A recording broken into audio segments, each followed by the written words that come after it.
আল্লাহ নবী বলছে আমার উম্মত যখন শেষ জামানায় গানে আসক্ত হবে, গায়িকায় আসক্ত হবে, নৃত্যে আসক্ত হবে, বাদ্যযন্ত্র বেড়ে যাবে, হালাল পানির মতো মদ পান করতে থাকবে।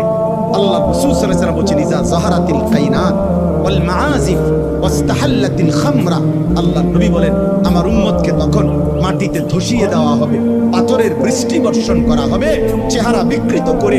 কোনদিন রাত গভীরে এই নাফরমান এমন হতে পারে, আল্লাহ মাফ করে দেন, কোনদিন রাত গভীরে শুইবার পরে ঘুম থেকে, গানের আসর থেকে, বাদ্যের আসরে, মদের আসরে, জুয়ার আসরে। প্রিয় ভাই আমার, আল্লাহর কসম, মুহাম্মদ আরবি 1450 বছরে মিথ্যা বলে নাই। এই পাপের শাস্তি হিসাবে নবী বলছে চেহারা কোনদিন অচিরেই শেষ জামানায় আমার উম্মতের চেহারা এই গান, বাদ্য, মদ, নেশা, জুয়ার আসক্ত ব্যক্তির চেহারা মানুষের সুরত বদলিয়ে পশু জানোয়ারের আকৃতি হয়ে যাবে।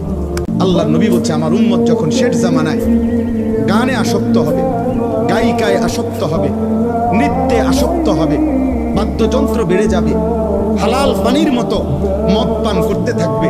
আল্লাহ রাসূল সাল্লাল্লাহু আলাইহি ওয়াসাল্লাম বলেছেন ইজা যাহারাতিল কাইনাত ওয়াল মাআজিফ ওয়াস্তাহাল্লাতিল খামরা, আল্লাহ নবী বলেন আমার উম্মতকে তখন মাটিতে ধসিয়ে দেওয়া হবে, পাথরের বৃষ্টি বর্ষণ করা হবে, চেহারা বিকৃত করে।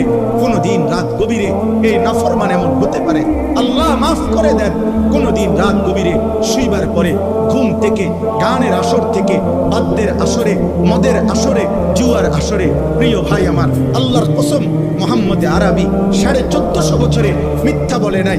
এই পাপের শাস্তি হিসাবে নবী বলছে চেহারা কোনদিন অচিরেই শেষ জামানায় আমার উম্মতের চেহারা এই গান, বাদ্য, মদ, নেশা, জুয়ার আসক্ত ব্যক্তির চেহারা মানুষের সুরত বদলিয়ে পশু জানোয়ারের আকৃতি হয়ে যাবে।